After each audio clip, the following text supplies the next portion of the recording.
Saw them a week before against Bayern Munich, and it was how far they'd gone forward within that week. It was just disappointing that they couldn't manage to hold on after putting a good performance.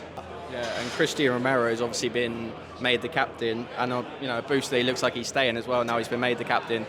Is that a good thing? And is he the kind of leader that Spurs needs? He's been criticised at times, hasn't he? Yeah, no, I'm a big fan of Cristian Romero, him and Mickey van der Ven, if you'd have gone to either of them, or even Vicario, but I'd rather probably have a centre half as my captain. And when Sonny left, great servant for the football club. It was who was Thomas going to pick. He went for Cristian. He's going to have a big responsibility because we know he plays on that edge. And he has to lead by example. I think it's great. He's had a good pre-season and he's been given the armband. So World Cup winner, leader. And he's going to have to do that all season. Yeah, where are the areas you think they still need to strengthen? Obviously, there's a lot of talk about the No.10 role because Maddison injury and Eberechi, someone that you think could strengthen them? I'm absolutely devastated for James Maddison.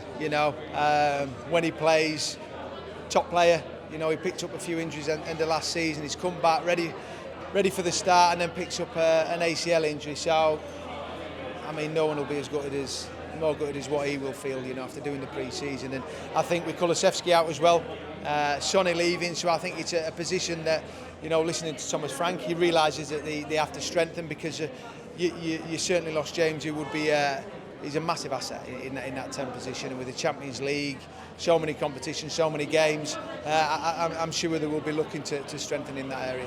I think EZE is someone that could fill in that. Yeah, big fan of Morgan Gibbs-White. I was wondering, was that going to happen? Obviously, he signed a new deal at Nottingham Forest. Huge fan of EZE as well. That buyout clause, I think, was 68 million pounds, and I think that runs out today. Whether there's something will happen, I'm not too sure. But yeah, huge fan of EZE, and I certainly could see him fitting in that Tottenham Hotspur team for sure.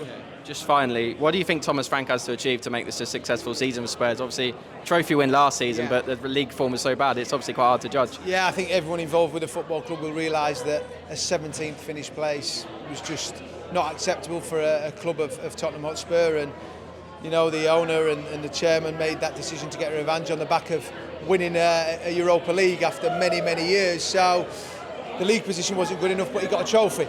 Can they do that again this year? That has to be be their aim. It had been 17 years since they had one last time I was there. That's how long ago it was. So they're going to improve. The league position is a fact. It's impossible to be any worse than what they were. So, if they can finish in a European spot again, I think it's going to be wide open. I really think this year it's really competitive. I'm excited and bring it on. Brilliant, lovely. Thank you very much. Good to No speak to you. problem.